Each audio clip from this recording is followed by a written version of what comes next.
Live from the 607, it's the Ocho Duro Parlay Hour, where we're talking everything going on in the world of sports. Join in the conversation on social media with the hashtag ODPH, because here we go. Instead of looking deep inside, every word I have to say, keep it simple. Welcome to an all-new edition of the ODPH podcast, better known as the Ocho Duro Parlay Hour. What is happening, everybody? Thank you so much for joining us this week. My name is Ken M. You know me, but you also know the co-host. He's here each and every single week. His name is Padawan J. Oh, let me talk to you. Yeah, and we have a lot to talk about, period. This is going to be what we'd like to call a fusion episode of the ODPH. So we're going to give you a little bit of sports, a little pro wrestling, a little movies, TV, comics, and more. It's one show all crammed together because, well, life gets in the way, and we just like to define it as what, Pad? Reasons. But you, the listener, you get that extra bonus content because it's all under one-stop shop. And then after the show, well, we like to keep that conversation going all week. So, Pad, where does everybody head on over to? ODPHpodcast.com. Right on. You swing on over to the website, jump in on all the social media accounts.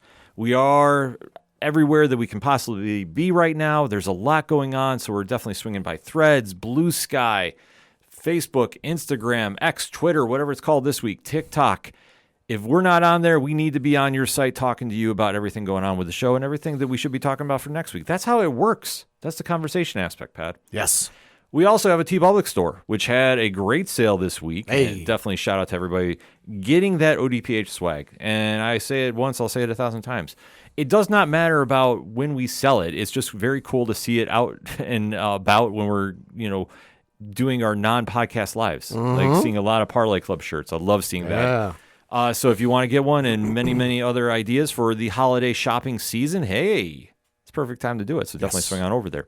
Also, check out the Patreon link. One tier, $2 a month, and bonus content is provided to them, which this month they will be getting the, actually they already had an episode this month, but for next month they get the Tom Craven, Scott Snyder interview. Hey. So we definitely have had that waiting since New York Comic Con. So the patrons get that. So if you want to hear the one and only Tom Craven from the Off the Cuff brand talk to one of the greatest writers in comics, boom, there it is. So one tier, $2 a month. And a lot of extra episodes too, by the way.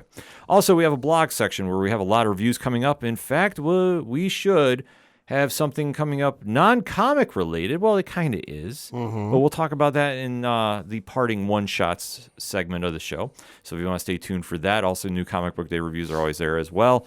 The directory, Pat, how many providers are we on? 130,000. So if you're not sure how to subscribe to the ODPH, we make it very simple. We have embedded players on there. You just hit subscribe, follow. You can listen to the episodes right there on your laptop, phone, wherever you are listening to the podcast. It's that easy to follow, subscribe, and definitely interact with us there. We also have a classified section, which has friends of the show, such as 3FN Podcast, Dragon Master Games, and Nerd Initiative, amongst many others. And there's a lot going on with Nerd Initiative that we can't talk about on air right now, but rest assured, a lot of content is coming your way, folks, before the end of the year. So if you want to find out more about that, simply you click on all those links and find out what's going on there. 3FN's got a lot of stuff coming on as well, too. So it's a win-win-win-win, period.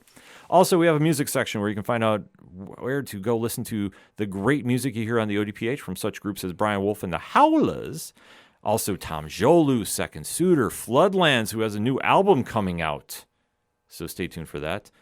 Shout out the Robots, many, many others. Basically, if it's anything and everything that is the ODPH, you can find it at odphpodcast.com. And always remember on social media to use the hashtag ODPHpod. Kicking off this edition of the show, well, it is fall. It is a certain time of year, if you will, in the land of sports. And there's one thing that is dominating the sports equinox as we are recording today. Yes. Now, Pat, what is a sports equinox? It is the one day of the year where the Major League Baseball, National Football League, the National Basketball Association, and the National Hockey League all have games on the same day. Yes. It is a crazy scenario to see unfold, but if you're a sports fan, you have to love it. But let's face it, When this season is in session, it dominates everything that is sports. And Pat, what is that? The National Football League. Yes. So we have to recap Week 8 and give you our picks from locks and leaps. So let's get started, Pat. Yeah, so we're going to start with one of my locks. I chose the Kansas City Chiefs to beat the Denver Broncos because, well, Denver sucked, and, well, Kansas City's been good. Apparently, Denver heard the show and heard the ish we've been talking about them because, boy, did they show up to play in this game. Beating Kansas City by the final score of 24-9. Russell Wilson, 12 of 19 for 114 yards passing, 3 touchdowns, no interceptions. Patrick Mahomes, 24 of 38 for 241 yards passing, no touchdowns, 2 interceptions. Isaiah Pacheco led Kansas City in rushing with 8 carries, 40 yards, no touchdowns. Javonte Williams led Denver in rushing with 27 carries, 85 yards, no touchdowns. Jerry Jeudy led Denver in receiving with 2 catches, 50 yards, 1 touchdown. And Travis Kelce led Kansas City in receiving with 6 catches, 58 yards, and no touchdowns. And while, yes, I know some people are going to make a lot about this game, oh, the flu game, Patrick Mahomes' flu game. That may have played a part in it. I certainly have had flu-like symptoms myself. It's not fun. It's not easy to function. But irregardless, flu ain't got nothing to do with the 5 turnovers Kansas City gave up in this game. There is the 2 interceptions I mentioned. There were also 3 fumbles lost by Kansas City in this game. Sorry, but you turn the ball over 5 times no matter how you do it or what the numbers break down to. You're going to have a rough time with this game. And it's also worth noting Taylor Swift was not in attendance. Yeah, Taylor Swift, when she's in attendance, they're 6-0 this season. Taylor Swift, when she's not in attendance at these games, 0-2. Stay tuned for more news about that. Yes. Maybe. This team is very puzzling. Right now, it looks like the offense is a little one-dimensional. It's Travis Kelce and everybody else because of the 24 completions, you had 37 targets. There. So you take out the 6 catches and 9 targets from Kelce, you then drop it down to like 18 catches and then 26 targets. So it's like, okay, it's very easy right now for defenses to scheme against the Kansas City Chiefs. Guard Travis Kelce and force everybody else to beat you because none of these numbers are like, okay, Rashee Rice, 4 catches, 56 yards. That's not bad. Right. But Justin Wilson, 2 catches, 42 yards. MVS, Valdez Scantling, 2 for 27. Noah Gray, 2 for 25. Mecole Hardman, 2 for 13. Jerick McKinnon, 1 for 11. Sky Moore, 1 for 8. Kadarius Toney, 1 for 4. Blake Bell technically targeted once, but he didn't catch it. And then Pacheco, 3 for -3. And you had the Kadarius Toney, he got hit in the numbers in the end zone and dropped it. I mean, the one thing that we've noted here for a while, you take Travis Kelce out of the equation, slow him down, however you need to make him a non-factor. Kansas City is very beatable. And this is a division game. Yeah. And no matter how bad Denver is, which, by the way, let's ride. Yeah. They were going to show up for this because it's division. And there's always been a great rivalry between Kansas City and Denver. Yes, there has. So there's a lot of pride in the game. And Russell Wilson, I think, was getting tired of hearing how he was written off. Sean Payton, too. Yeah. And I think that Wilson really didn't back up that claim. I mean, 12 for 19. 114, that's nothing sexy. Right, with 3 touchdowns. 3 touchdowns is sexy. Yeah, that helps. But I don't think it was anything to really be braggadocious about, if I may use the word. And even the running game isn't anything sexy. I mean, you look at 85 yards. Oh, my God. Okay, but no touchdowns. 27 carries. That averages 3.1 yards a carry. After that, it's like Jaleel McLaughlin, 4 for 33. Russell Wilson himself, 8 for 30. And then Samaje Perine, 1 for 5. Yeah, there's nothing really to write home about. Yeah, so the run game isn't there. The receiving game, I mean, you've got folks there. Jerry Jeudy's decent. Cortland Sutton's not bad, but after that, it's a steep drop-off. Oh, absolutely. So this should have been an easy game for Kansas City. It was not. And like I say, I agree with you, Pat. You can't write this off about the flu game for Patrick Mahomes. No, he's still through for 241. Yeah, exactly. So like if it's like 20, if it's like 2 of like 24 and he's only got like maybe 50 yards, okay, flu game. Yeah. It clearly affected him, but no, like dude had the flu, still completed 24 passes on 241 yards passing. If he's that sick, he shouldn't have played. I'm sorry. We've seen other athletes play under certain symptoms. Yeah. And the rest is history. So with this being said, Kansas City, I think, took them too lightly. Yeah. And they paid the ultimate price for it because this is a big loss for them. Could be a case of Kansas City was looking past them because we all know who they've got next week. But hey, Denver, it's a good win for you. It's definitely a little feather you can stick in your cap. Does it mean much towards the season? Yeah, not much. But looking at the schedules they have for this upcoming week, of course, the Kansas City Chiefs are technically at home playing the Miami Dolphins, but it's over in Germany. So that will be at 9:30 a.m. Eastern on the NFL Network. Then, of course, obviously, the week after they're on a bye. Week 11 they come back, and that is the much vaunted Monday night game between them and the Philadelphia Eagles. And then week 12, they're on the road playing the Las Vegas Raiders. So that one could get interesting. And for the Denver Broncos, this upcoming week, they're actually on a bye. They come back in week 10 on the road, Monday Night Football in Buffalo. Week after that is at home against the Minnesota Vikings. That one's on Sunday Night Football. And then week 12, they are at home against the Cleveland Browns. So a lot of exciting football for both teams looking ahead. Yeah. And for Kansas City especially, they really have to right the ship quickly. Like, I'm not going to say that this is a panic moment, but this is a bad loss. It's concerning. It is very concerning because now Denver gave the league the blueprint. Yeah. And especially when Detroit had beat them in the opening week, everybody said, well, Travis Kelce wasn't playing. Chris Jones wasn't playing. They were both in this game. Exactly. They're both here now, and Denver gave you the blueprint. So how the Chiefs bounce back, that's going to be the story moving forward. Speaking of teams that need to figure out what the heck they're going to do moving forward, let's talk about my leap, the Minnesota Vikings. I chose the Minnesota Vikings to defeat the Green Bay Packers, which they did by the final score of 24-10. Kirk Cousins, 23 of 31 for 274 yards passing, 2 touchdowns, no interceptions. Jordan Love, 24 of 41, 229 yards passing, 1 touchdown, 1 interception. Love was also the leading rusher for Green Bay, 4 carries, 34 yards, no touchdowns. Alexander Mattinson was the leading rusher for Minnesota, 16 carries, 31 yards, no touchdowns.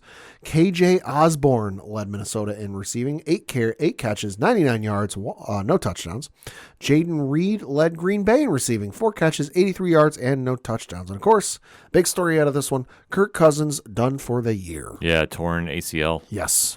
Very bad break for Minnesota. And this one, I don't want to say it was too big of a shock. No. I think a lot of fans had predicted that Minnesota would win this. I mean, Green Bay is still trying to figure out if they need more than Love. Yes. Because I will say this, Jordan did what he could do. 229 and a touchdown. But offensive line didn't help him. The line did not help, and his wide receiver core did not help, in my opinion, either. A lot of easy drops, which is frustrating for, I mean, let's face it, this is his rookie season. Yeah. I know that he's been in the league for a while now, whatever, but he's no longer under the shadow of Aaron Rodgers. The team is his. Preseason is a lot different, or regular season is a lot different than preseason. Almost said that backwards. Exactly, and that's the problem that they have right now is he's still trying to find his way. Right. He doesn't have a lot of talent. I'm going to say A.J. Dillon's not bad. He's not bad, but like I say, in comparison to some of the other teams, like he doesn't have a lot of weapons around him. Right. I mean, I'm just looking at his receiving core: Jaden Reed, A.J. Dillon, Christian Watson, Dontavian Wicks, Romeo Dobbs, Aaron Jones, Luke Musgrave. You know, for most of these guys, I'll take A.J. Dillon out of that because I think A.J. Dillon would have a decent percentage of ownership in fantasy. The rest of these guys are going to be at like single digits. Well, Watson, I think, in my opinion, hasn't really lived up to the hype this season. I know he was, supposed to have a breakout year. I haven't really seen it, in my opinion. But supposed to be a guy. Yeah, but I think in the comparison, it's not helping a quarterback that's still trying to find his groove. Right. And especially, you almost need that veteran presence in the receiving room. Yeah, like that's where I say they would need somebody in there that's like really not even like a what is it? AJ Green is for, I don't know why first one came to mind. But like a DeAndre Hopkins, AJ Brown, something like that. Like not even like that necessarily that level of a guy, but maybe like a guy who's been around a little bit. No, I think you hit it right on the head. Like not saying a Hopkins level, right? But somebody that's been around the league for a while. Yeah. Because you need somebody that you can rely on. Yeah.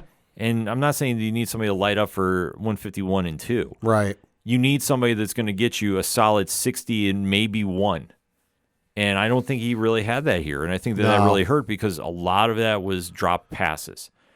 And the flip side, Minnesota did what they should have done. Yeah. They played very well, albeit though a horrible injury for Kirk Cousins. Yeah. So Jaron Hall was coming into. Jaron Hall's the only one, without knowing who's on their practice squad, Jaron Hall's the only one they've got available right now because their only other quarterback on their starting roster is Nick Mullins, but he's on IR. And according to what I think Mike Florio said on Sunday Night Football last night before the game, he can't come off IR for another week. Mm-hmm. So this was week 3. Next week could be week 4. So you're going unless they sign. I know there was talk of like Case Keenum coming back, or even I know Florio threw out Colt McCoy. Because Colt McCoy, I guess, has some history with either the coach or the offensive coordinator. I think it's the OC. Because they were together in Washington for like 4 years or something. Mm-hmm. So unless they bring in like a Colt McCoy or a Case Keenum, it's going to be Jaron Hall. It's going to be Jaron Hall, but I am going to say this, just throwing it out there. And anybody saying Tom Brady, fuck off. No, it wasn't going to be Tom Brady, but Ryan Tannehill. Yeah, I've heard that one. I've heard that thrown around. Because obviously we'll get into that game a little later. I think he's now been made very expendable. Yeah. And I think that now would be a time for Tennessee to make a phone call and see what you can get. Not saying they're going to get a deal like Aaron Rodgers to the Jets. Right. But I think they could get a lot of draft picks. Yeah. Depending on where they want to go with it. Because right now Minnesota is at 500. They're still in the playoff contention. Right. But obviously without your starting quarterback, that is going to hurt. Currently, as we record, they are in the 7th position in the NFC. Mm-hmm. But if they want to stay there, they need to upgrade the quarterback position. Like I said, Jaron Hall might be the guy. Yeah, well, he could be. But we don't know. But I think in that situation, too, if you brought in somebody like a Tannehill, yeah, that could help just at least get some pressure off him. Especially with Jefferson coming back, I think maybe next week. Mm-hmm. Got him on fantasy. He's been sitting on my bench for at least 3 weeks. Right. But they're going to have their weapons back, so they need somebody to get the ball out to him. Yeah. Tannehill, say what you will. Yeah. If he's allowed time to throw, he'll get the ball down to you. It's just a matter of don't expect him to run and break plays at this age. I was saying, let's hope my fantasy waiver claim goes through, because guess who was my backup quarterback in our one league? Kirk Cousins? Uh-huh. Yeah. Yeah, because Eagles haven't been on a bye yet, so I haven't sat Jalen Hurts yet. Yeah, that could be a little bit of a problem. Fuck, I hope my claim goes through. But looking at the schedules for these two teams the next couple of weeks, this upcoming Sunday, the Minnesota Vikings are on the road playing the Atlanta Falcons. Then they're back at home playing the New Orleans Saints. On the road, week 11, playing the Denver Broncos. That one will be Sunday Night Football. God help us all. Let's hope there's flexing. Let's hope there's flexing by then. Yeah, flex is supposed to start, I think, next week. Oh, thank God. Flex that one the fuck out of there. Yeah. And then the week after that, week 12, Monday Night Football against the Chicago Bears at home. For the Green Bay Packers this upcoming week, they are on the road playing the Denver Broncos. Or nope, sorry, that's the previous game. This upcoming Sunday, they're at home playing the Los Angeles Rams. Then the following week, they're on the road playing the Pittsburgh Steelers. Week after that, they're back at home playing the Los Angeles Chargers. And then week 12, they're on the road playing the Detroit Lions. Those will be some fun games, but it depends on how the rosters are looking. Like, that's going to be the real question, especially with Minnesota. Yep. I think they have a lot of potential. Green Bay, I don't want to say is on that same level, but I think if a few other things went in their favor, we'd be talking about them at 4-3 level maybe. Yeah. But unfortunately, that won't be the case here. Mm-hmm. No, we're going to be talking about a game that we have to talk about, because when we're talking locks and leaps, and if anybody's not familiar, the lock is a favorite via the Vegas line. So the minus whatever number. That's the decision that you think you feel good about. That you're like, yep, they're going to win this game. And the leap is the one that doesn't have that nice minus sign next to them. And this game, I took a flyer on because I did not like any game this week. This game set offense back by about 50 years. No, but I knew after listening to the latest Gary Vaynerchuk vlog, I had to go with the Jets. I figured there was some reason behind you making this pick. Yep. Because this is so fucking out there, even for you. Well, my thing about it was, I'll give a little peek behind the curtain. I was going to go Kansas City, but you know my rule about division games. Yeah, that's true. I stay away from them. That's true. I never feel comfortable taking a division game in a lock and leap situation. See, but the thing is, at least with Casey and Denver, you can at least excuse it. Oh, yeah, you can excuse it. Because up until yesterday, and I forgot to mention this little stat factoid, up until yesterday, the Denver Broncos had not beaten Kansas City since 2015 when the starting quarterbacks were Alex Smith for Kansas City and Peyton Manning for Denver. Yeah, but that was on Peyton's twilight, too. Yeah, that was Peyton with the neck issues. Yeah, but this game was brutal. But I thought if there was any safe bet to do here, the Jets, Jets, we're going to have a little swagger because Aaron Rodgers is looking like he's coming back next week. Oh, Christ almighty. Which is insane. I cannot wrap my head around that vision of him already taking drop steps to throw. But here we are, and I go, there's one team that if the Jets are really going to be contenders with, they should beat easily. And that is the New York Football Giants. I know I'm going to get a lot of angry DMs about this, but I don't care. Yeah, you are. Albeit, though, Yeah. the Jets won. Yeah, they did. Ugly. Yeah, the Jets won by the final score of 13-10 in overtime. Zach Wilson, 17 of 36 for 240 yards passing, 1 touchdown, no interceptions. Tyrod Taylor, 4 of 7 for 8 yards, no touchdowns or interceptions. He, however, and I bear this in mind, there's a reason I'm bringing this stat up. He was sacked 2 times for of 7 yards loss, and then he got hurt partway through the game, so they had to bring in the undrafted rookie quarterback Tommy DeVito, formerly of Syracuse. Oh, He was at Syracuse. that's why he sounds familiar. Yeah, he played Syracuse for a couple of years. Okay. They brought him in. He went 2 for 7, -1 yards passing, was sacked twice for a 9-yard loss. So the Giants, for a total, finished a franchise low -9 yards passing. I had to read that like not 7 times before I was like, wait, what the fuck happened? Yes, the Giants finished with -9 yards passing on offense. For rushing, hey, Saquon did all he could. 36 carries, 128 yards passing, or rushing, I should say. No touchdowns. Zach Wilson was your leading rusher for the Jets with 4 carries, 25 yards, and no touchdowns.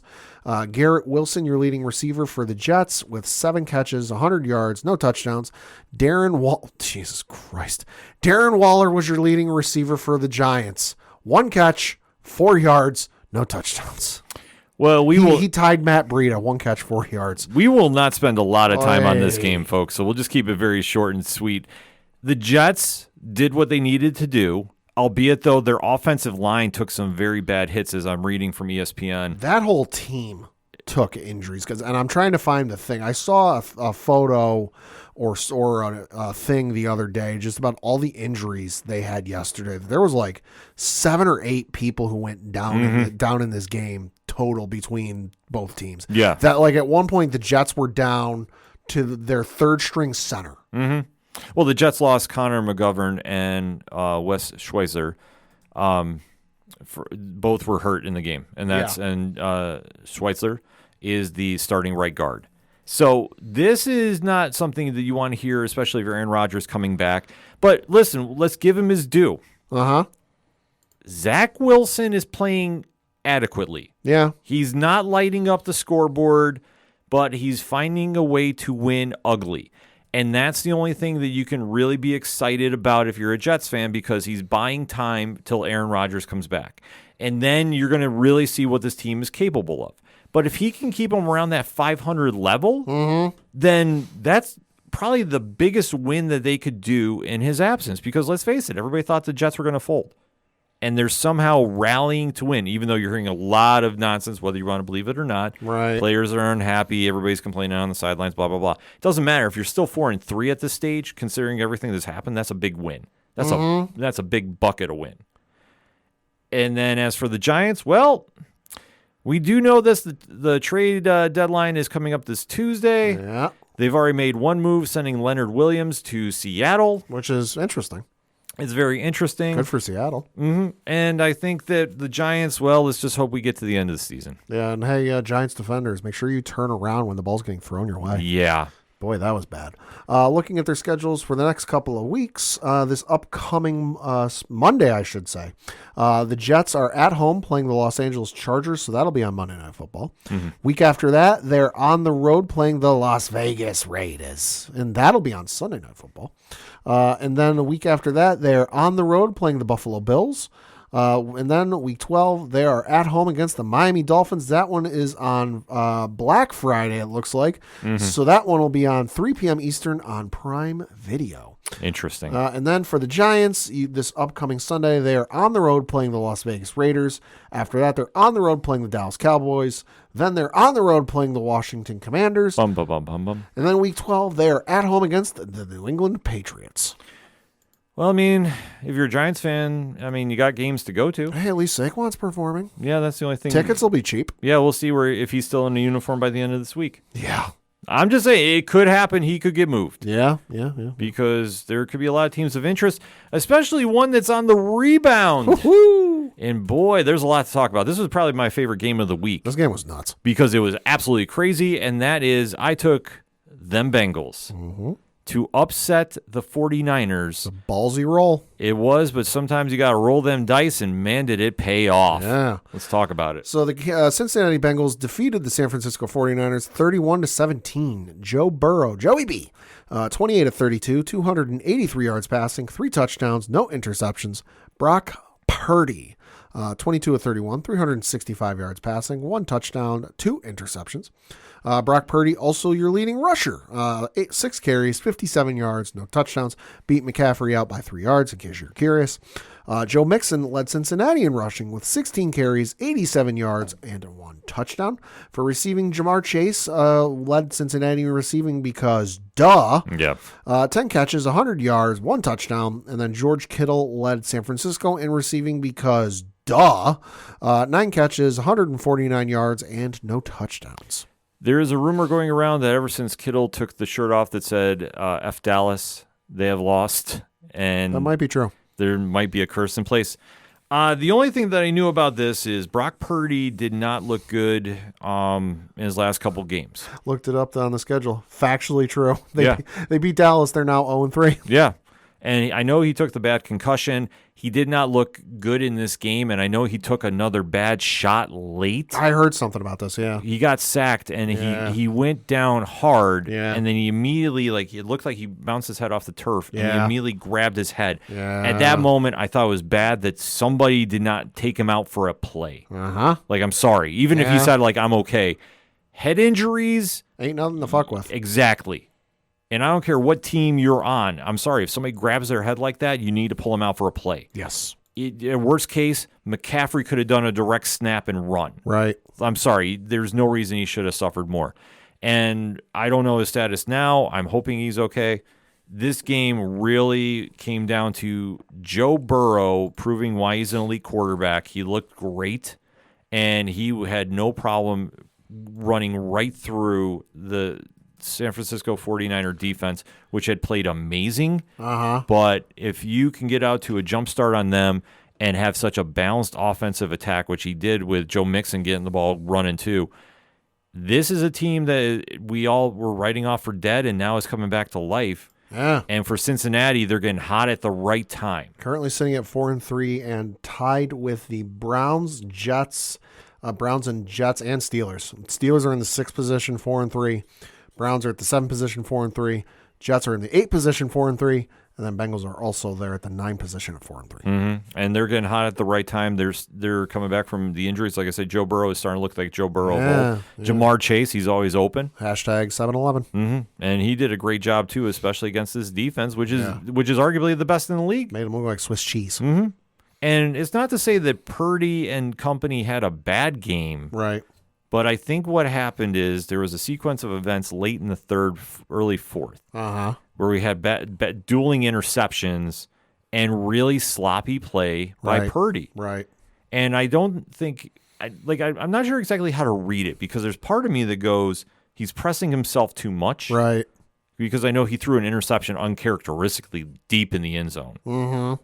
And I was like, why are we doing this? And then obviously he took that bad shot. Right. And then you have to wonder, was he really, fully there to, there wasn't more going on.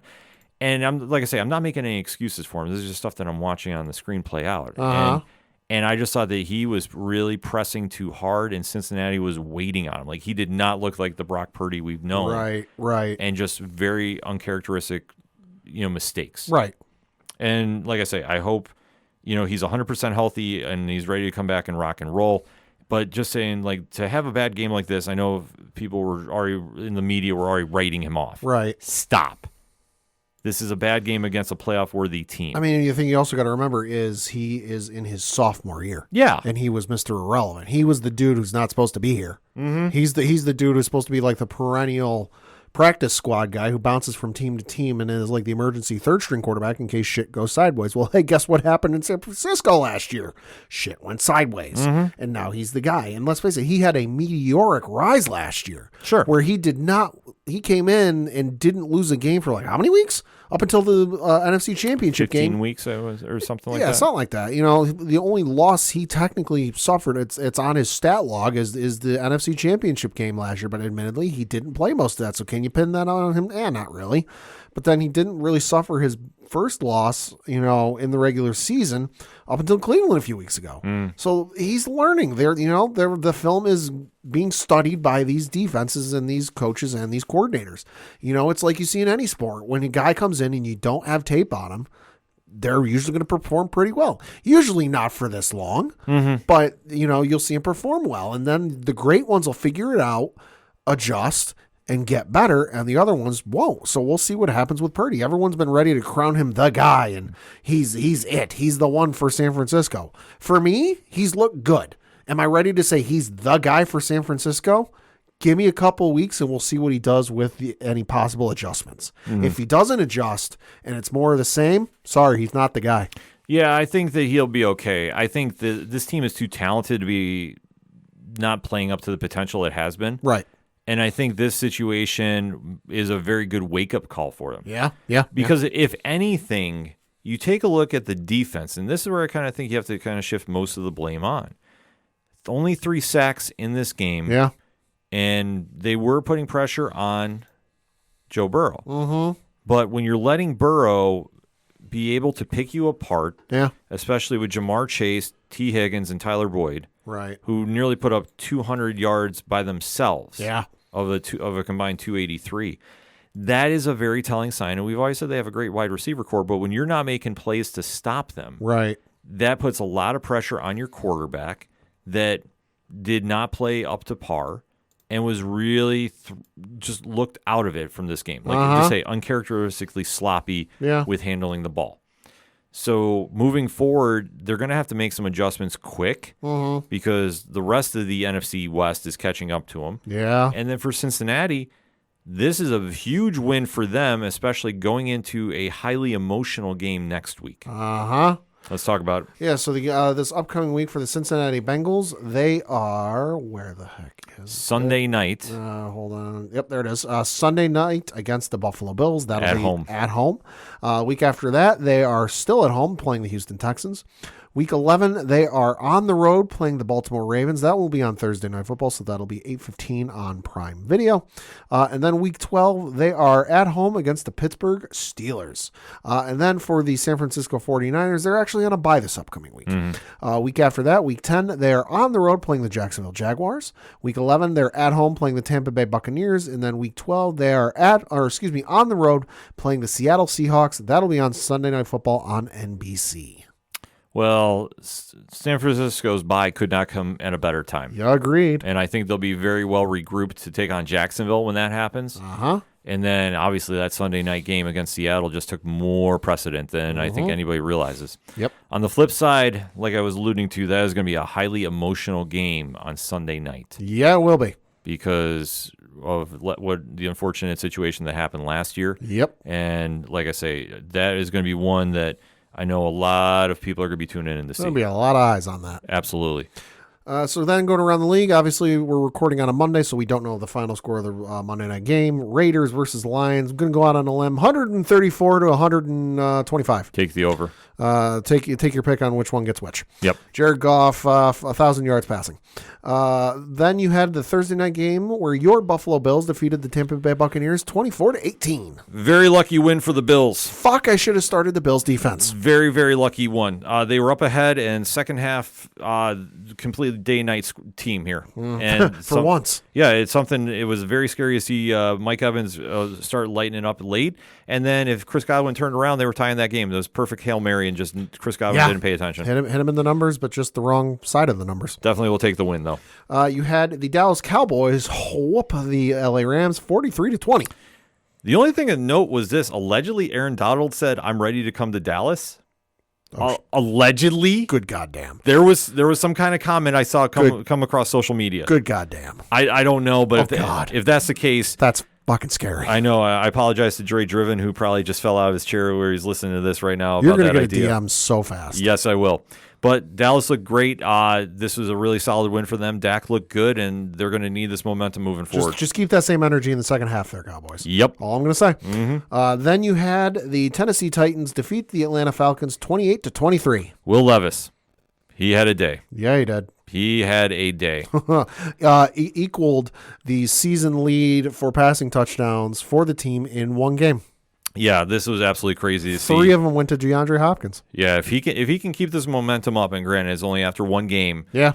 Tennessee has a bright future, but we have to wait and see. After one game, I'm not willing to crown him, but that's what I say. Ryan Tannehill might be expendable now after one game. Could be. Then you had the New Orleans Saints defeat the Indianapolis Colts 38-27. Not a pretty game. No, not at all. Not at all. So good win for the Saints. Good game for Carr. Then you had the Miami Dolphins beat the New England Patriots 31-17. This game, went about the way I thought it would. It was close early, though. I will say that. It was only 17-7 at halftime, which I was like, oh, okay, so this is better. Patriots tried to make a comeback in the second half, but then the Dolphins are like, oh, right, we're the Dolphins. Kudos to Tyreek Hill. He's got 1,000 yards receiving in 8 games, which is the first time in the history of the Super Bowl era that's happened. Mm-hmm. So kudos to him. What sucks for the Patriots is they are now without their receiver Kendrick Bourne. He tore his ACL, so that's bad loss. He is done for the year. Yeah. So we're now down Matthew Judon, Christian Gonzalez, and Kendrick Bourne. But hey, at least we got a top 5 draft pick going for us. Well, yay! You can find a diamond in the rough next year. I know it's uncharted water. And I'm not meaning this making I know. making light. No, it's it just is.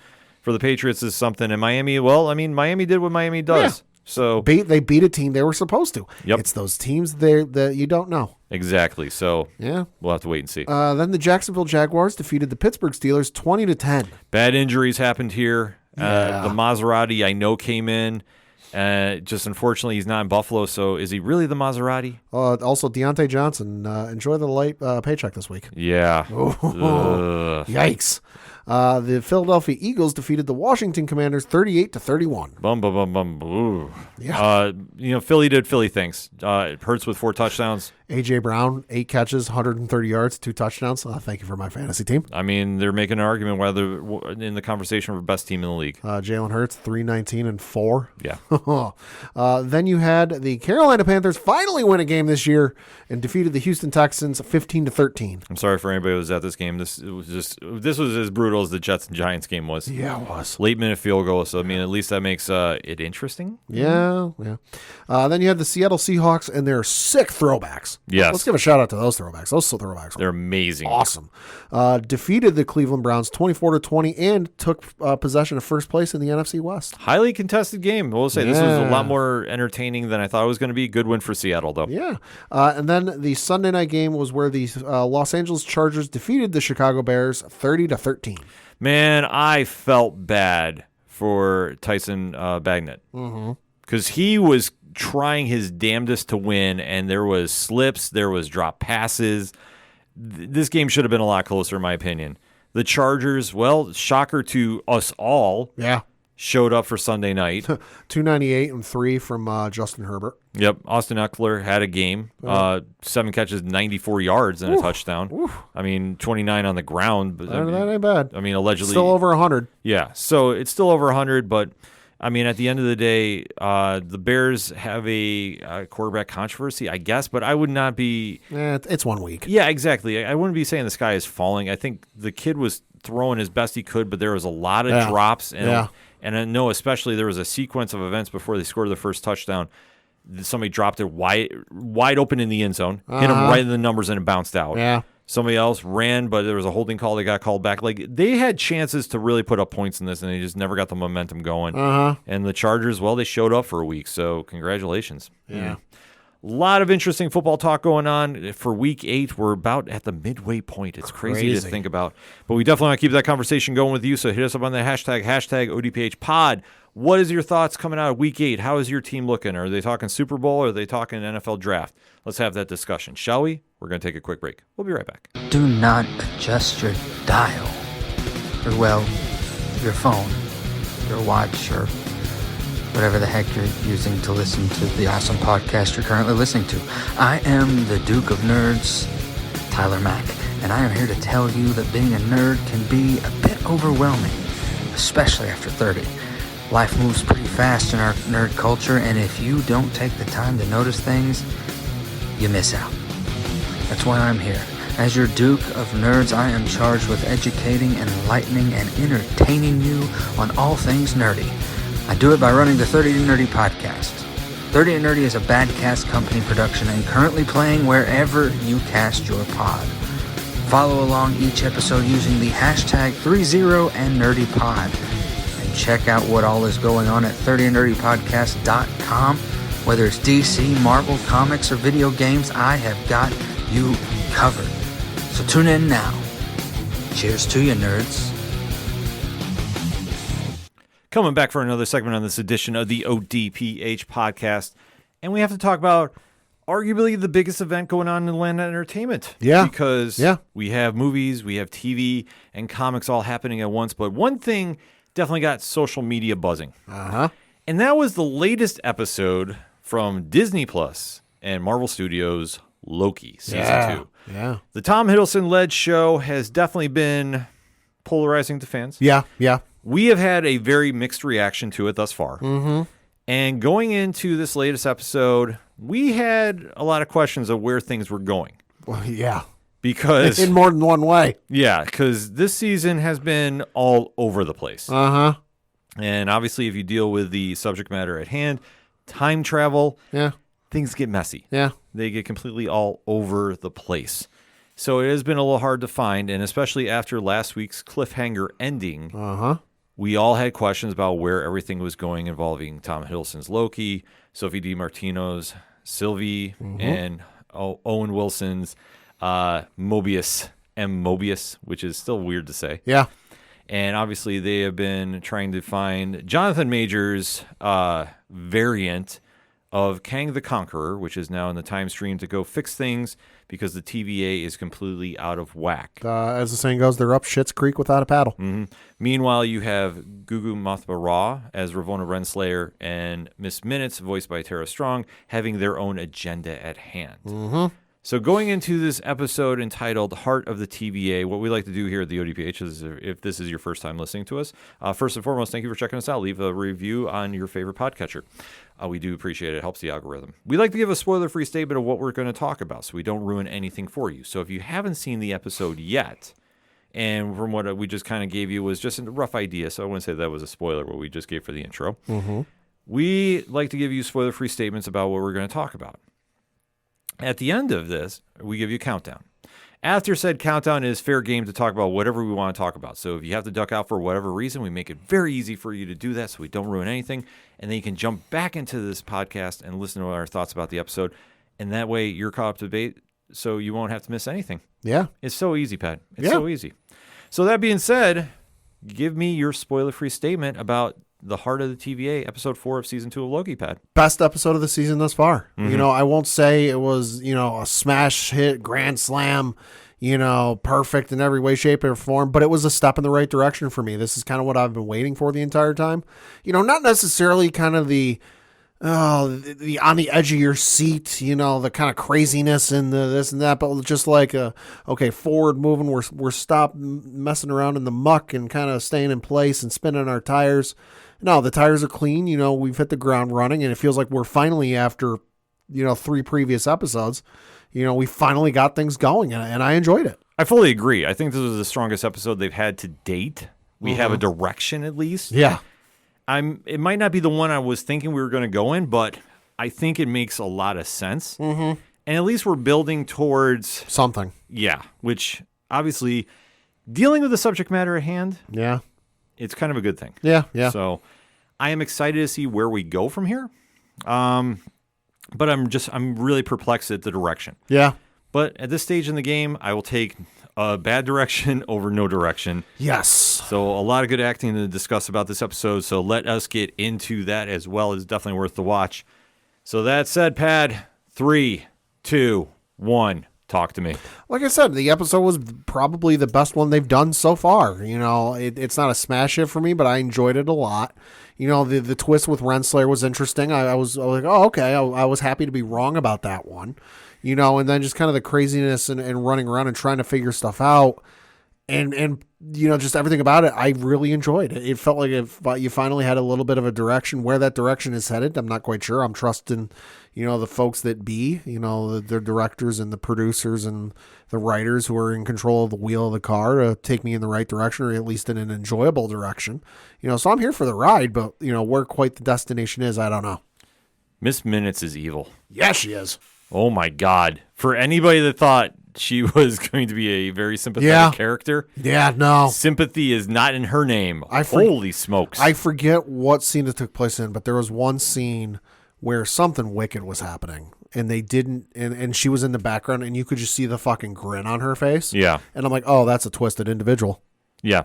AI or not. And boy, did that ever shine through in this episode. Yeah. Right from the beginning, because as we left last episode, there was a cliffhanger. Mm-hmm. And the cliffhanger was that Ravonna and Miss Minutes were stuck at the end of time with the remains of He Who Remains. Yep. No pun intended. And Miss Minutes kept teasing that she knew something about Renslayer that Renslayer would not want to know about. Mm-hmm. And we finally get that secret revealed right from the get-go. Oh, they did not wait. No, they did not. And Pad, what was that secret? That was Renslayer not only worked with He Who Remains, that Renslayer was in charge of his army. Yes. So the army that turned out to be the TVA was just completely complicated to what everybody had thought. To put it mildly. Because under the orders of He Who Remains, Miss Minutes mind-wiped everybody. Literally. So that they would have no idea about what was really going on. Yeah. That is some next-level nonsense right there. Mm-hmm. But that's like some Ultron level stuff. But it works. So at the same point, the temporal loom is what everybody is trying their damnedest to hold together. Yeah, because if this thing goes, everything goes. And when I mean everything, I'm not just talking the TVA. I'm talking like all of existence. Mm-hmm. This is the universal timeline that everything is kept together. But This is the glue that's holding everything together. Mm-hmm. And right now they need Gorilla Glue. Everything is all separated. Everything is splintered because of all the time activity that's happened. Now the Kang is running crazy. Yeah. So Loki and company have this idea about using the MVP of the show, by the way, Ouroboros weaponry to solve the problem that is at hand. Yep. And Ki-Hu Kwan is absolutely crushing it in this role. Love him. Oh, he's fantastic. So good. So he has something which is the Throughput Multiplier, which is supposed to solve everything. Reasons. It's scientific reasons. I don't fully understand it, but he says it, and I trust him. I trust him completely. He also gets introduced to Victor Timely, who is played by Jonathan Majors because he is a variant of Kang. Both have a bit of a fanboy moment. Mm-hmm. And you see that the knowledge that Ouroboros has had it comes from Timely. And Timely got the information from Ouroboros. Yeah, so it's a weird time is a circle thing, I guess. But they do have the fanboy moment. It's a great moment to kind of break up the tension that's going on here. Yeah. And they more or less say that they want to create a paradox that, or it is creating a paradox with Timely being there. Yeah. So it is an interesting play that they're happening because it's just like, okay, we have a fire going on. We're going to put more gas on it and hope that it just burns itself out. Yeah, if you're not familiar, paradoxes and time travel stories are typically something you want to avoid.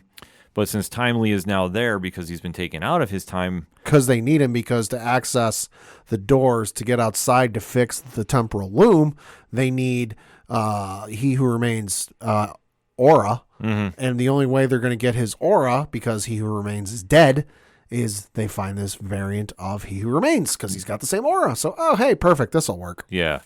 So it is kind of an interesting play of events because you have the two stories playing parallel to each other, and that's Renslayer versus Loki. Yeah. And what they're all planning on doing. Because now Renslayer knows the truth, Yep. and you see an edge come to her character, which Mothra Raw plays very well. Good Lord. But you do see that this is, I want to say, kind of more in line with the character of the comics because Ravonna is very polarizing in the comics, in my opinion. But you do see her taking up the mission of Kang. Yep. And they are basically saying, well, we need to take over the TVA. We need to reform the army. We need to get back to business. She gets the information from Miss Minutes, and to borrow a line from Seth Rollins, she didn't sell out. She bought in. Mm-hmm. So they go and approach everybody that has been captured, I guess you could say, Yeah. from the TVA. And, this is also going back to Breaking Brad himself. Yep. Agent Wolf, and also the person that was responsible for the original search for Renslayer, and that was General Dox, played by Kate Dickey. Dox and all of the forces that they were able to capture, because they did say some got away. Yes.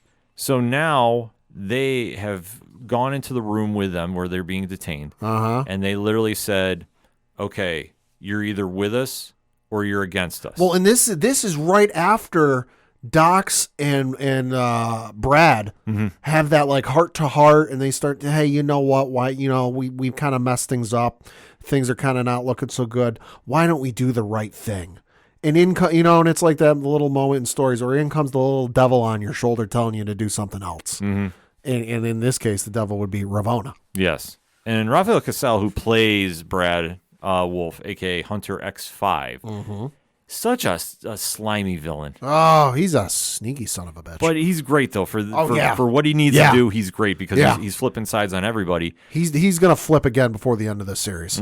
Oh, completely. Calling it now. So you see Ravonna literally say, are you with us or against us? And the only one to go with them is Brad. Well, here's the thing, though. He does, technically, yes. But he doesn't say anything, and he doesn't motion. He just happens to be standing at the right place at the right time. Because when Ravonna activates the device we saw from the Breaking Brad episode, where they were going to entrap him and squish him to death and all this other stuff, Ravonna activates, or maybe Miss Minutes, whoever it is, activates it. Oh, it's Minutes. And encapsulates General Dox and all of her loyalists. He's just standing in the right place. Because it's like a couple of inches or maybe a foot or so away from where he's standing that this thing gets activated. And it's the most gnarly, gruesome killing scene in the entire MCU's history to date because you never see what happens. No, the only thing you see is Miss Minutes' reaction. Yeah. Proving how psycho she is. She's a fucking crazy. Yeah, that's the easy. I'm sorry to make everybody's microphone pop right there. That's literally how she is. Yeah. And here's why I say Brad's going to flip by the end of this. Because you watch his reaction as this is going on. He's not comfortable with this. No. He's going along with it because, hey, he's in it to save his own ass. Let's face it. He's effective at saving his own ass, if nothing else. But you go back and watch the episode and watch his face, and he is not happy about what is being done. No, but he has now declared his side, whether he wants to or not. He's an associate. He's an accomplice. So they now make their way to go find Victor Timely because he is apparently the key to everything here. Yep. And we do see a very unique standoff happening between him and Hunter D90, played by Neil Elise. Yeah. And we see that he gets evaporated, or what they... Because what happens is what is it? Morbius, Loki, and Sylvie leave OB, the other guy... I forget who it is. It's the Casey and Victor Timely to go fix things. And they want to go off and of course Mobius being Mobius goes, let's go get pie. Yeah. And Sylvie's like, what are you fucking nuts? Like the world is coming to an end and you want to get pie? He's all about his pie. He's all about his pie. But so inevitably Loki and Sylvie end up there. They share some food, whatever.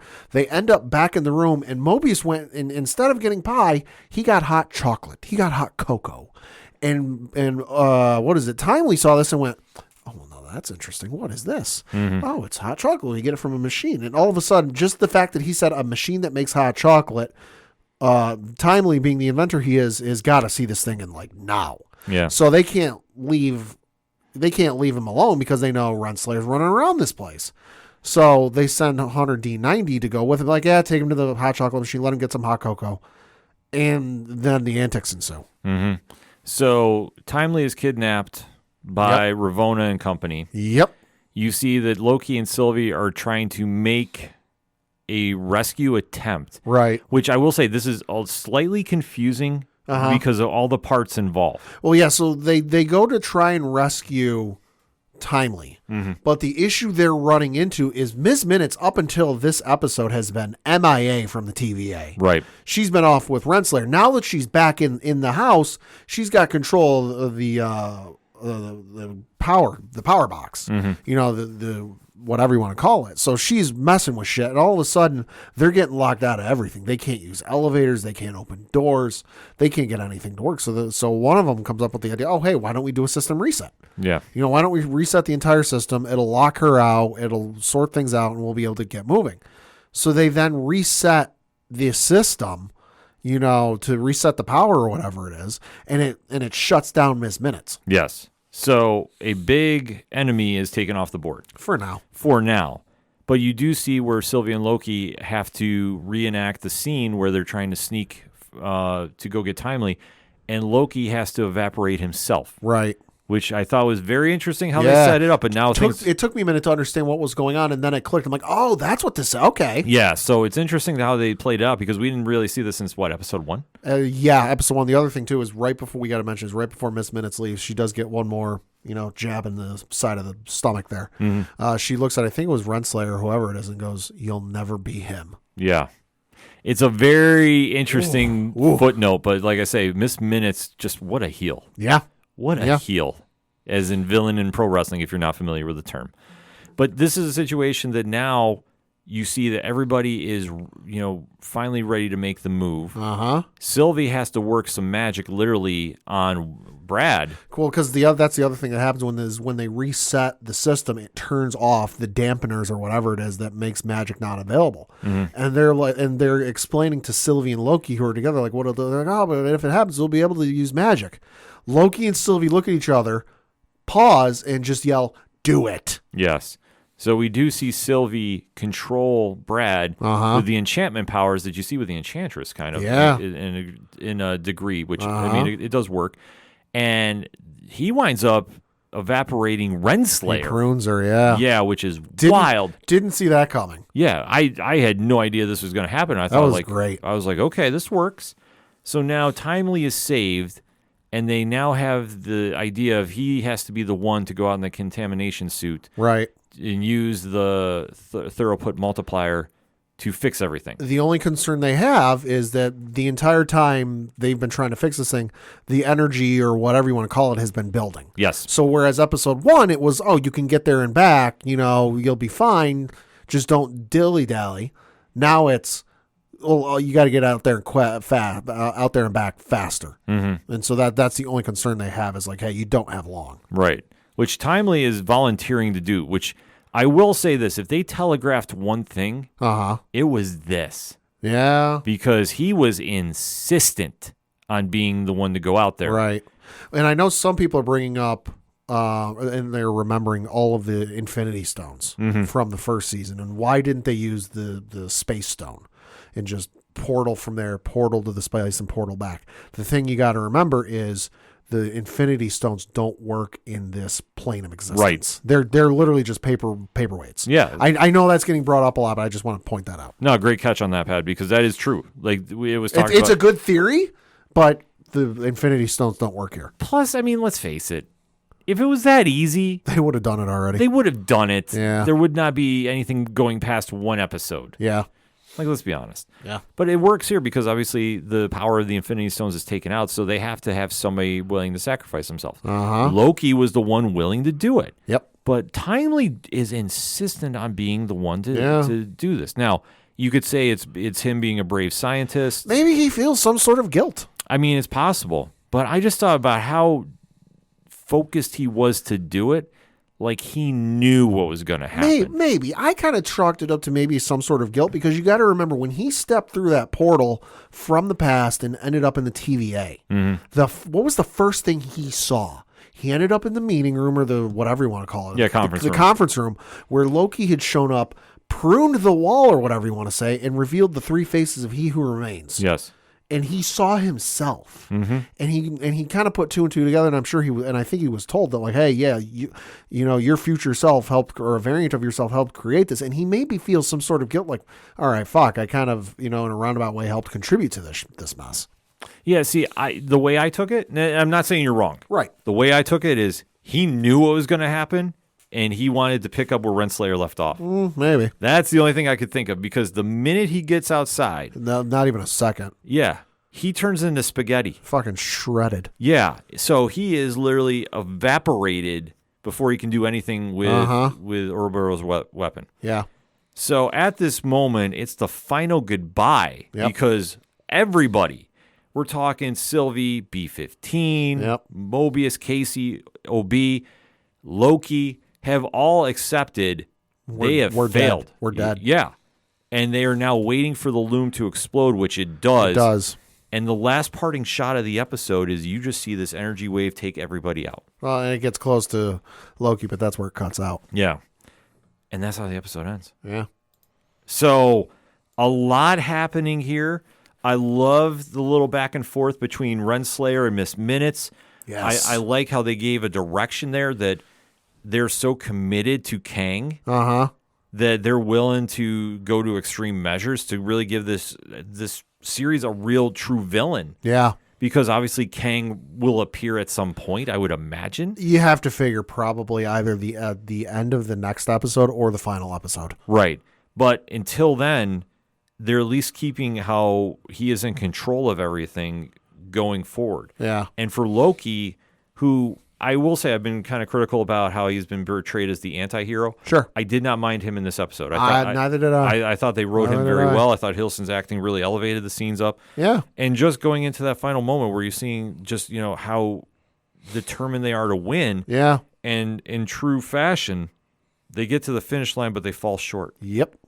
Perfect. Absolutely perfect. Great episode. So now going into next week, Pad, any predictions about what's going to happen? I'm expecting it to be like this out of time experience where they're sort of like, you know, they're not alive, they're not dead, they're kind of in between, you know, and then maybe it's like a retrospective of like what could have been and what could be, just because they're outside of time. They can kind of look into the past, look into the future, kind of thing before it finally resolves.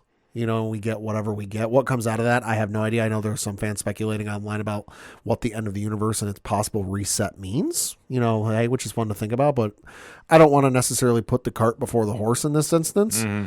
But I think next week's episode is going to be this kind of like out of time, out of body experience thing with the characters. I'm almost wondering, and I have not seen any of the trailer. I know they released a mid-season trailer. I'm wondering if they get saved by Immortus. That you have him pull everybody out of time. Could be. For reasons. And then what if it's the Watcher? I mean, that would be a hell of a move if they wanted to do it. But with the Watcher... Watcher's set up from What If. Right. So they could do that. Yeah, you could get the guy, I forget the guy who plays it. You could get him for an episode. Yeah, I mean, you could. I mean, the only thing with that gets tricky is the Watcher is only there to make note, but only gets involved if it's the universe ending, which would make sense. Which, in this case, the universe is ending. Right. But Jeffrey Wright is the actor. Oh, yes, that's right. Yeah, he's great, too. Yeah. Like, I'd love to I mean, love to see that. And let's face it, he's already broken his number. If you watch What If, he already broke his number one rule. Mm-hmm. Yeah, he's done it. Well, he's already broken that rule. Well, Uatu does that all the time. Yeah. Like, it's hysterical to think that he's supposed to have a code because he breaks it all the time. Until, what was it, Original Sin, but that was a whole different ball of wax. But with this, yeah, he'd be great to pull him out. Like, if somebody saves him and it's a Uatu, like, that would be great. I think the internet would be very happy. I'm not going to say it's going to break, but I think if we see a live action Watcher, that's going to lead to a lot. Yeah. And then with 2 episodes left, and this time's perfectly going into the Marvels. Yeah, it does. Do you think that we're going to have any connections there, or are we going to have everything separate? I mean, there's a lot of moving parts. I don't think so, just because the villain or the villain kind of in the shadows with this is the same villain or variant we saw in Quantumania, and there's been no connection to that whatsoever. And I figured we would have had at least something, you know, not necessarily like a direct connection, but like it would have been referenced or something at some point. Yeah. You know, but we've not even had any mention of what happened in Quantumania. So outside of maybe like a teaser clip at the end of the season finale, you know, I wouldn't expect anything. Yeah, it's tough to say. I mean, they could try lining it up. I mean, I know Yeah. they used to do that with Agents of S.H.I.E.L.D. By the way, Agents of S.H.I.E.L.D. is part of canon. You're not going to tell me different, Marvel. That they used to line it up with the TV shows and the movies. So, I mean, it is possible. I just don't know what they're going to wind up doing because obviously with everything going on with SAG and the strike, fingers crossed, is over this week. Could be. All signs pointing to. Could be. You know, the schedule for shows is up in the air. Yeah. So depending on how they want to get things back on track, I think that's throwing a few things off. I wouldn't doubt, though, they're going to start kind of tying everything together to some aspect. Right. Because I fully think the Kang Dynasty, I'm still staying to my original thought, is going to be Avengers Forever, the comic book series. Oh, okay. I think that's going to, no matter what anybody's saying differently right now, I think that's what's going to wind up happening. Could be. But I think this is going to be interesting to see how they set the pieces in motion. I do think they get saved by somebody. Yeah. But the question is who? Yeah. I'm going to say Immortus just for argument's sake, but I do like the Watcher opinion. Yeah. But with 2 episodes left, they got to tie up a lot of loose ends. Unless we're going to go to season 3, which could be announced. Yeah, it could be. That could be. I think at this point it's pointing to season 3 just because there's too much going on for them to wrap it up in two episodes. I agree. This is like a good unless you announce like a Loki movie, which again I don't think anybody would complain about. No, but I think this show works better in the small doses. Yeah. Like I think a movie with Loki, as much as Tom Hiddleston fans would love to see it, Oh yeah, they would.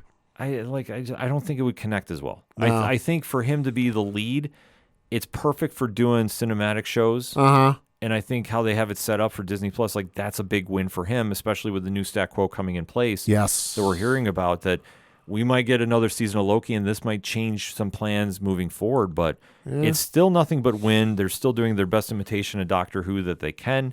Albeit, though, is nothing like the real thing, but still the best episode to date thus far. Yeah. So that being said, hit us up on that hashtag ODPH pod. What is your thoughts about Loki, episode 4 of season 2, entitled Heart of the TVA? Let's discuss. Shall we? We're going to take a quick break. We'll be right back. Hey, this is Scott Snyder, and you better listen to the ODPH podcast, or I'm coming for you, and Batman is coming for you. Coming back for the final segment on this edition of the ODPH podcast. Pad, what you got? Got a couple things to talk about. Going to start with some sports, and obviously we got to talk the local minute and looking at the standings for the Federal Prospects Hockey League. That is, of course, the minor league hockey league our local Binghamton Black Bears playing.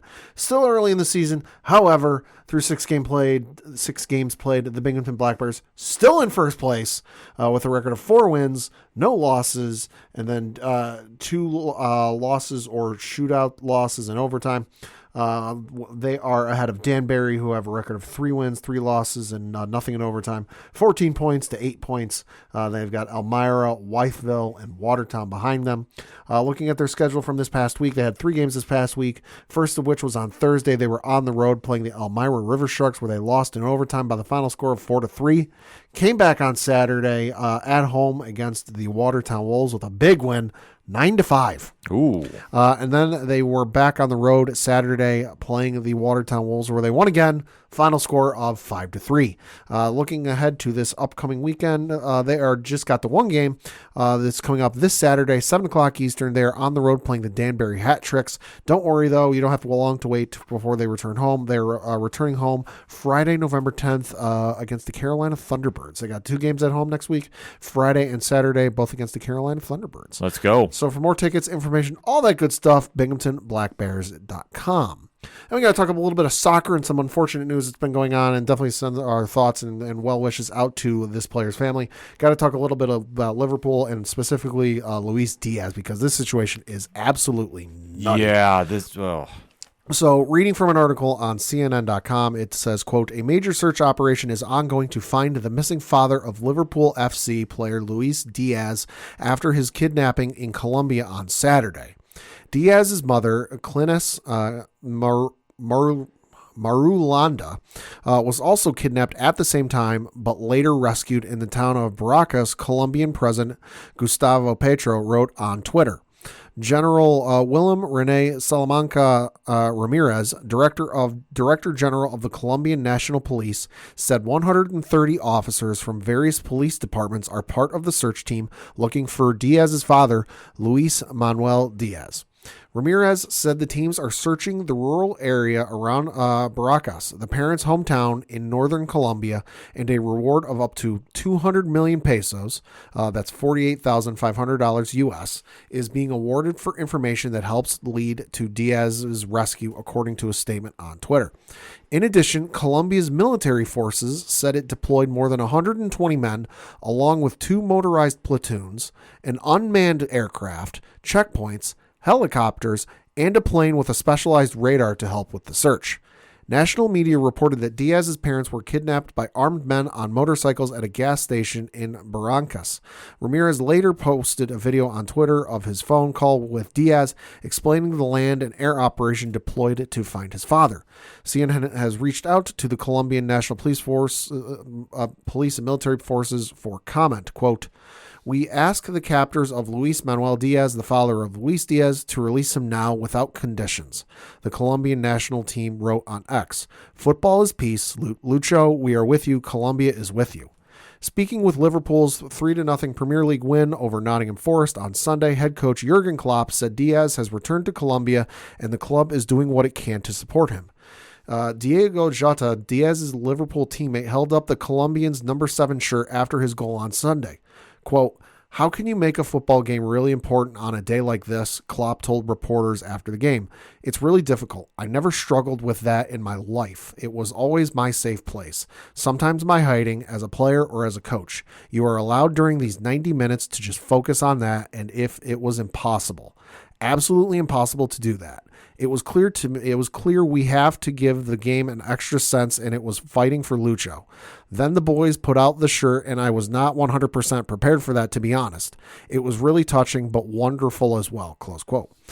Prior to Sunday's game, Liverpool released a statement saying it was aware of an ongoing situation involving Diaz's family in Colombia, close quote.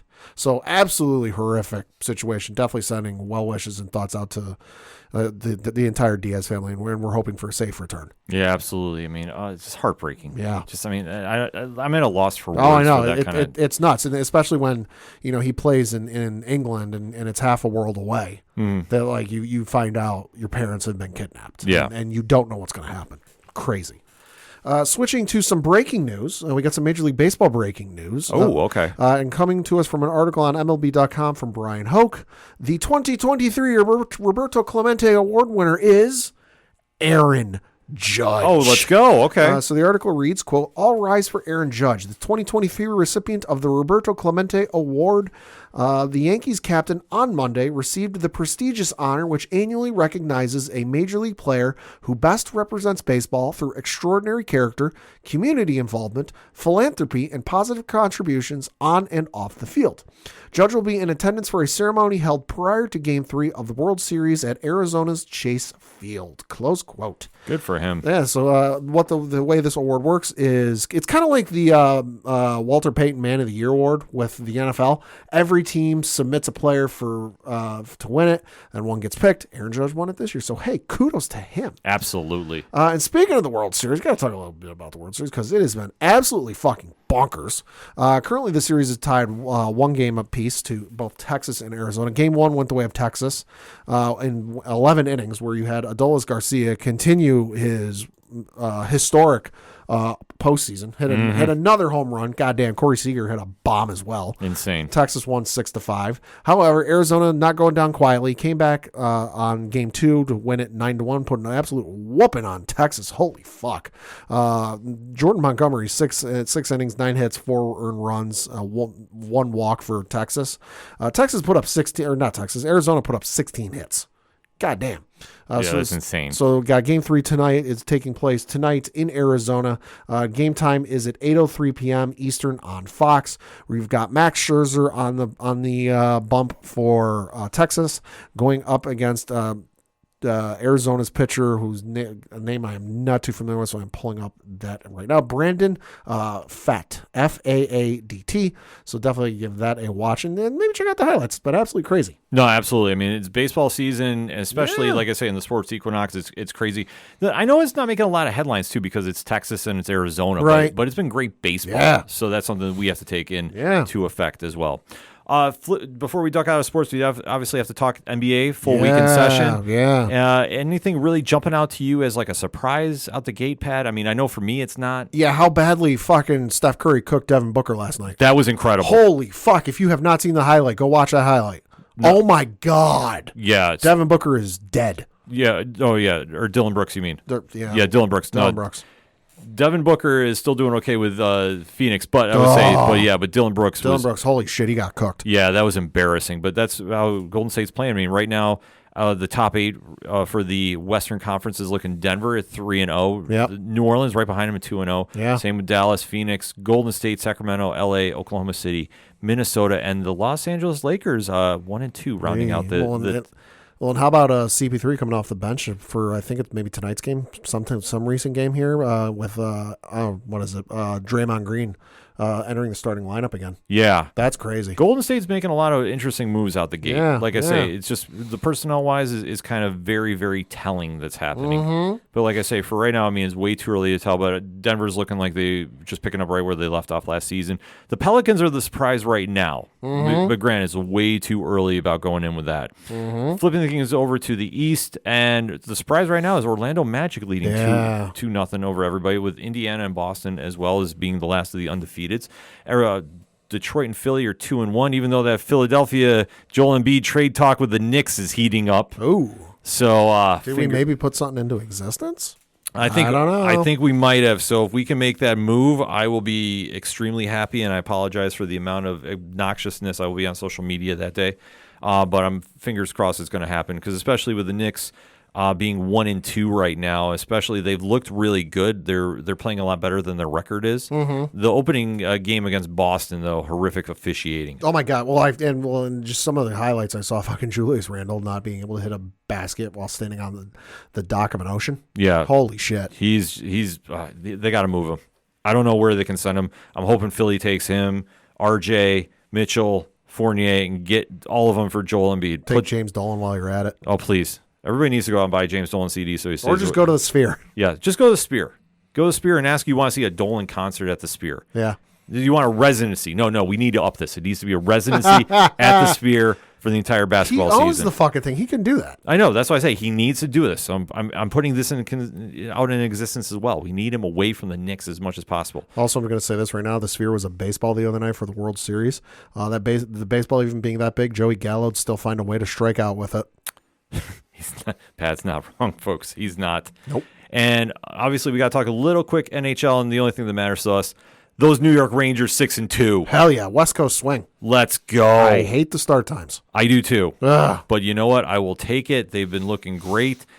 Playing tonight against Winnipeg, and they got to keep the wins going. But like I said, I love them being at 6-2. Jersey's right behind them at 5-2, and Carolina at 5-4. But listen, it doesn't matter. It's Blue Shirt Nation all day, every day. That's the only thing we care about hockey-wise here on the ODPH network. Mm-hmm. That being said, let's go flip it over to entertainment and take this home. Yeah, so unfortunately got some unfortunate news to mention. Had two noted members of the entertainment world pass away this week. The first of which was Richard Mole, passed away at the age of 80 years old. Probably best known by a lot of folks for Bull on Night Court from 1984 to 1992, but he was also a very extensive voice actor. I personally knew him as the voice of Two-Face in Batman the Animated Series. He also did the voice for Batman the Brave and the Bold.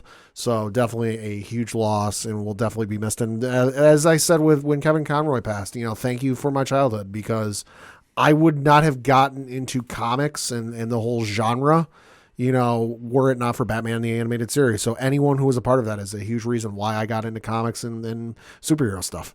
No, he was fantastic as Bull. Yeah. I remember growing up and watching Night Court. And Sure. I love the brilliance of that show. The new version is not bad. That's what I've heard. Yeah, no, it's surprisingly, for being a remake, it's surprisingly better than I thought it was going to be. Yeah. But you can't touch the original cast, and his comedic timing Oh my as God. being Bull was just absolutely insane. Right. Like he was brilliant, and then to take that acting to voice and just give Harvey Dent that unique, character.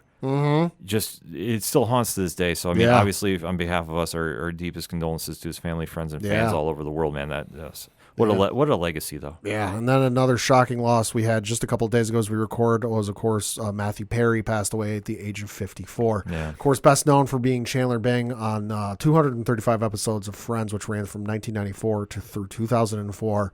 And this one shocked the hell out of me. You know, I went with my fiance and her friend to go see the Taylor Swift movie because they're both Swifties and wanted to go see it. You know, and the credits started rolling, and I opened up social media. This is the first thing I saw, and it's a good thing there were only 5 of us in the theater, because as loud as I yelled, "Oh, holy shit," somebody would have been concerned. Shocking, to say the least. You know, nothing has been reported as to, what the cause is. I know that the latest news today as we record is that the coroner has deferred, basically deferred the results or whatever. They're not, which basically means they're not 100% sure what the cause is, and that they have to do a little more research and look at some stuff more before they make a final summation on what happened.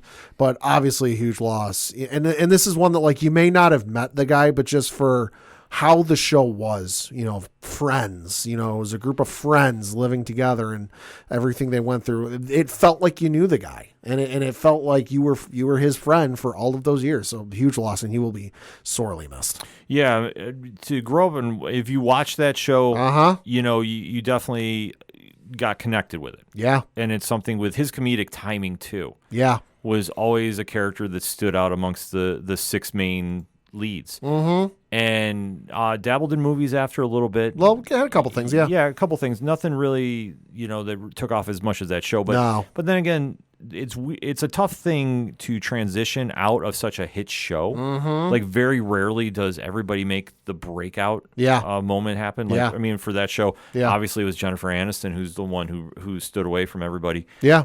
And became, a mega star with movies. But for Matthew Perry, yeah, it's a tough loss, and especially, just the legacy he left too. Yeah. Because, like I say, if you grew up watching that show, and I know it's on reruns for the rest of time. Yeah, it's on Nickelodeon every night, and I know they've been doing a tribute to Matthew Perry. Yeah. With Matthew Perry centric episodes. Yeah, he's just the comedic signature that he has. Like I say, very few people ever come close to that. So.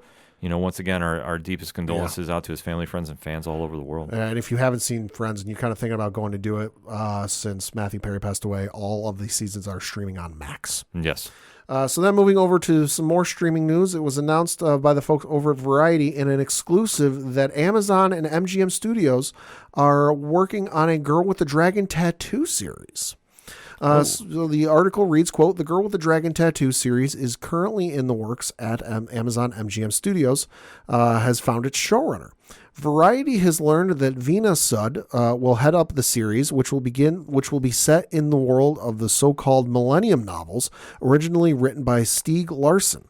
Variety previously reported that the series was in development in May 2020, though no showrunner was attached at the time. It was originally reported to be a new standalone story about one of the novel's main characters, Lisbeth Salander, but current plot details remain under wraps.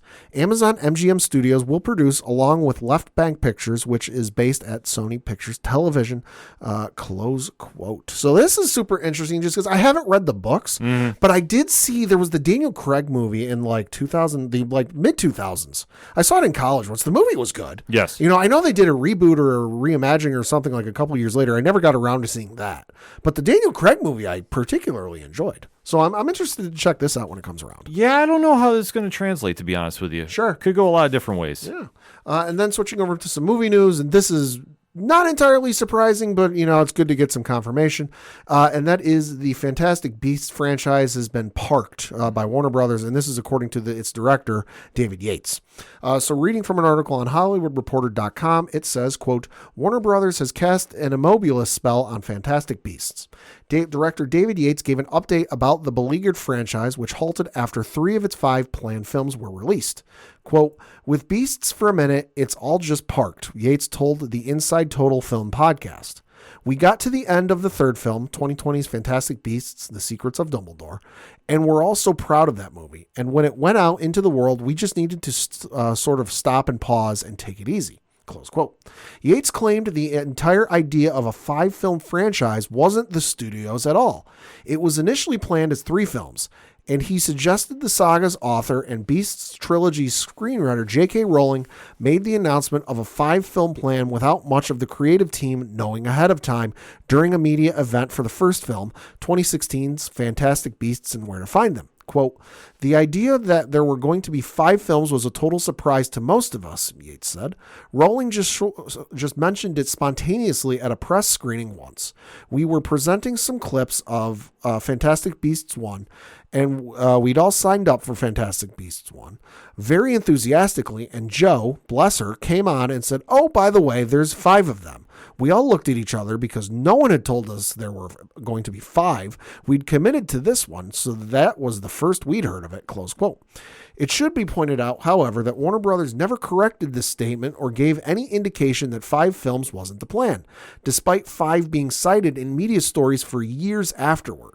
Also, it's clear that, especially with the second film, 2018's The Crimes of Grindelwald, that the franchise creatively seemed intent on following the villainous wizard, first played by Johnny Depp, then Mads Mikkelsen, storyline through his climactic, as yet unseen confrontation with Dumbledore, played by Jude Law.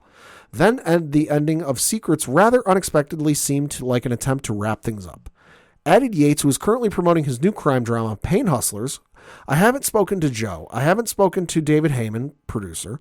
I haven't spoken to Warner Brothers. We're just taking a pause. It's quite nice because it allows me to do stuff like Pain Hustlers. But I'm sure it's that at some point, Newt Scamander may well be back. Who can tell? We haven't had any in-depth conversations, close quote. So, a little surprising that we're getting confirmation that it's kind of on hold, but not entirely surprising. The first one did fairly well at the box office, and then each successive film did less well at the box office. Mm-hmm. And it kind of took an interesting direction because the first movie was around this character Newt Scamander and him finding beasts and about them and, what happened. And then it kind of went off in another direction, like, oh, hey, we're going to focus on Dumbledore now. Yeah. So if you haven't seen the third movie, like, it kind of ties it off in a way that, like, yeah, okay, you can see this being the end, and if you know what happens later in the story, then you're fine. But, like, interesting to read. Yeah, it's definitely going to be something to keep an eye on moving forward. Yeah. I really don't know where exactly it's going to go, but... Well, the only thing we know is they're working on the quote-unquote reboot series or whatever it is, but that's not expected for, like, 10 years. Yeah, so that's why I say it's going to be a while. So yeah. It's kind of, up in the air where everything's going to wind up landing, but yeah. Definitely something to keep an eye on moving forward. Yeah. And for me, one quick thing before we get into comic talk, but it is relating to this week. Oh, my God. Amazon Prime, the wait is finally over. It's the place to be. Invincible Season 2 is going to be kicking off. So obviously the adaptation of the classic Robert Kirkman, Ryan Ottley book is going to be returning finally to the small screen. Super excited to see this. Forever and a day. Yes. We will have something on odphpodcast.com later in the week about this because I really want to make sure what I can and can't talk about with that screener status. I see what you're saying. So I want to make sure that we're dotting our I's and crossing our T's right. So as soon as I make sure that is all good, we'll have a lot more to discuss about it. Have not seen the show. I had to look it up on IMDb because it's been a hot minute. Have not seen the show since the season 1 finale aired on or dropped on April 30th, 2021. Yep. So it's been like a year and a half. I should say Kirkman. No, 2.5. Sorry, 2.5 years. Yeah, Kirkman has been really delicate with this, as he should be. Because if you're not up to date about Invincible, it is one of the most noteworthy comics of recent memory. And for a lot of superhero readers, this is a very influential modern day book that a lot of current writers and artists are influenced by.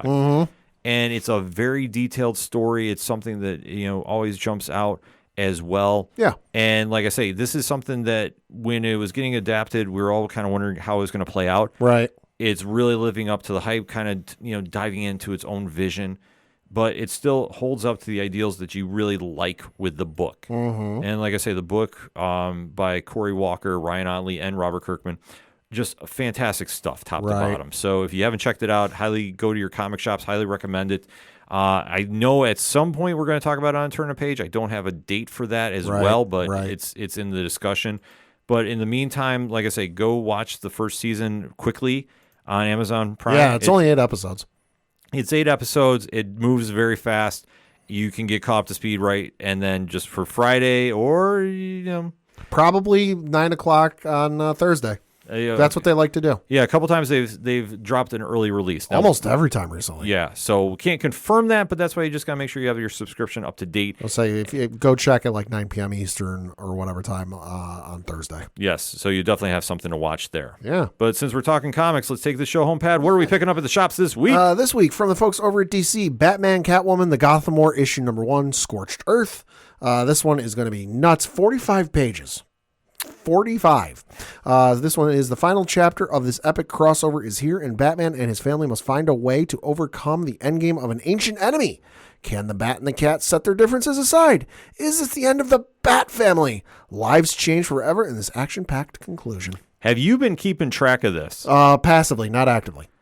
It's going to be nuts. This has been a very, very interesting story. So with Chip Zdarsky kind of leading the way about this. I know Teenie Howard has been writing as well, too. Yep. This story has had a lot of twists and turns coming out of Night Terrors. So how they're going to wrap up things is going to be interesting. But there's like a couple elements that I like, a couple elements I haven't liked with the story. I'm going to be doing a deep dive about this on odphpodcast.com parlay points this week. So definitely stay tuned for that. Then from the folks over at Marvel, you got Avengers issue number 7 from Jed McKay. This one says, all new story arc starts here. The Avengers defend the world, but are they beginning not to recognize the world as their own?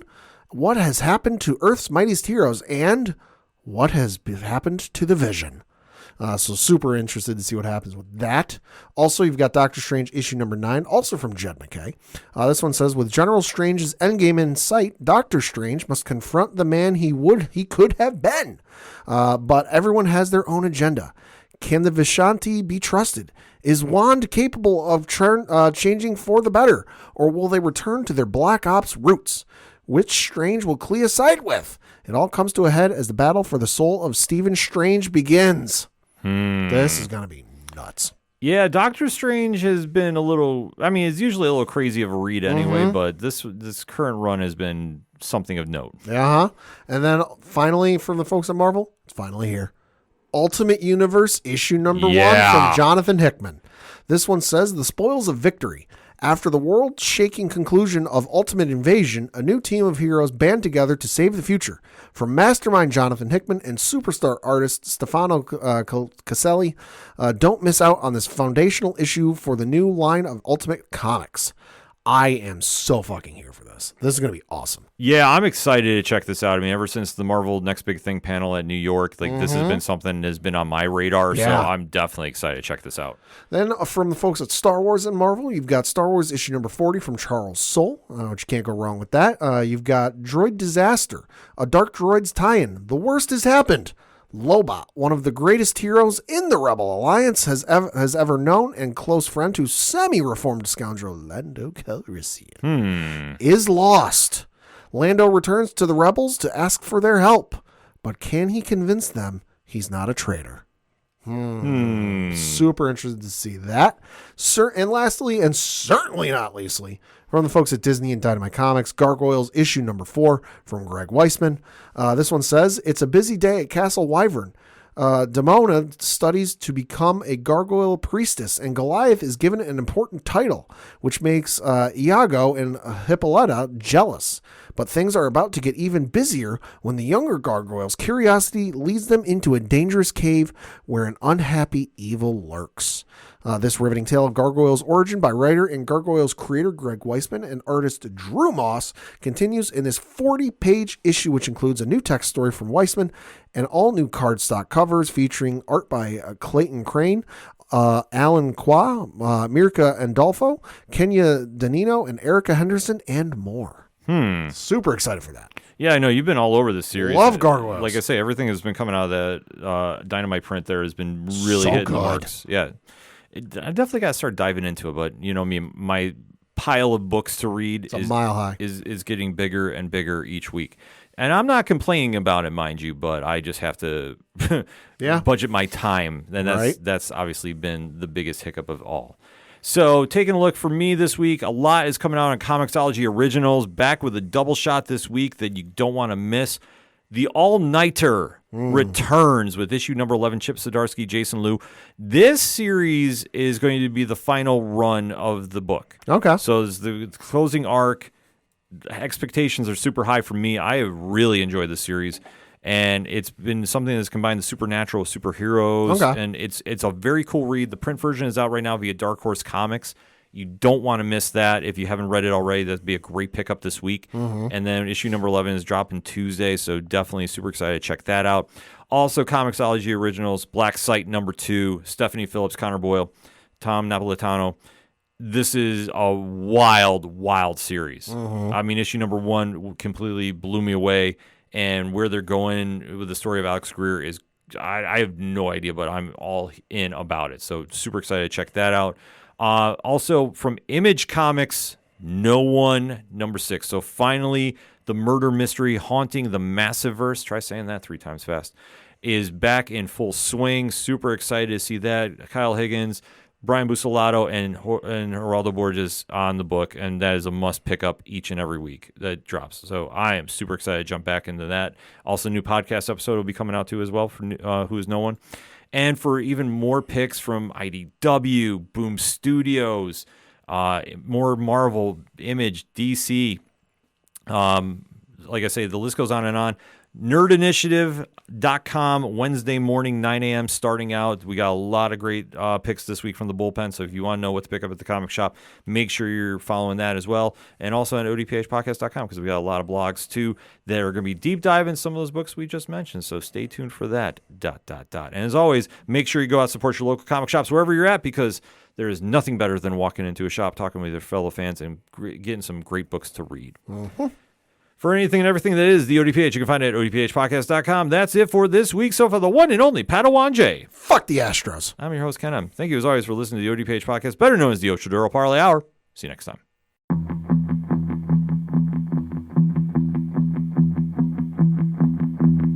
Gotta be down to the punch. Gotta be down to the punch. 'Cause they can't bring